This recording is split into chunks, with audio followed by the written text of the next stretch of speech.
The driver of a bin lorry which killed 6 people in Glasgow has told a fatal accident inquiry, FAI, that he blacked out like a light switch. Harry Clarke, 58, said he remembered seeing Christmas lights on 22 December.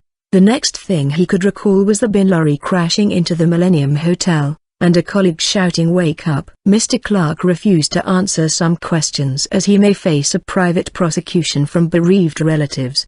The driver took to the witness box at Glasgow Sheriff Court after his lawyer unsuccessfully tried to have the inquiry halted until the issue of the private prosecution was resolved. Public interest. Sheriff John Becket rejected the motion, saying it was in the substantial public interest for proceedings to continue. Several family members of those who died in the tragedy walked out of court as Mr Clarke entered the witness box. After being warned by Sheriff Becket that he did not have to answer incriminating questions, Mr Clarke acknowledged that he understood. Over the next few hours, he exercised his legal right not to answer many of the questions put to him. Several of these related to a previous blackout while he worked as a bus driver in 2010, and to his non-disclosure of dizziness and blackouts to Glasgow City Council and the Driver and Vehicle Licensing Agency, DVLA. Questioned by Solicitor General Leslie Thompson, who is leading the FAI for the Crown, Mr Clarke did answer questions about the day of the crash. He gave the court details of his shift and breaks and said that he felt okay,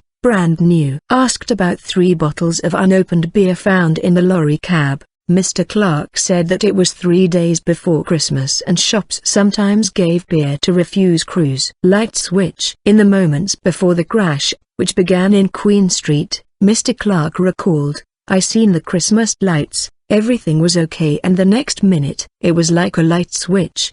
He told the FAI the next thing he could remember was the lorry crashing into the side of the Millennium Hotel in Queen Street. Mr Clarke went on, "I thought I heard Matt's colleague Matthew Telford voice saying 'Harry, wake up.' It sounded like it was a mile away." He said he remembered a fireman and a nurse being there after the crash, and talking to paramedics after being helped from the cabin. He added, "Next thing I knew I was away to hospital." Thompson then asked, "What do you think had happened to you?" Mr Clarke replied, "I don't know what had happened to me. I couldn't understand it. I asked Matt what happened and he couldn't talk to me."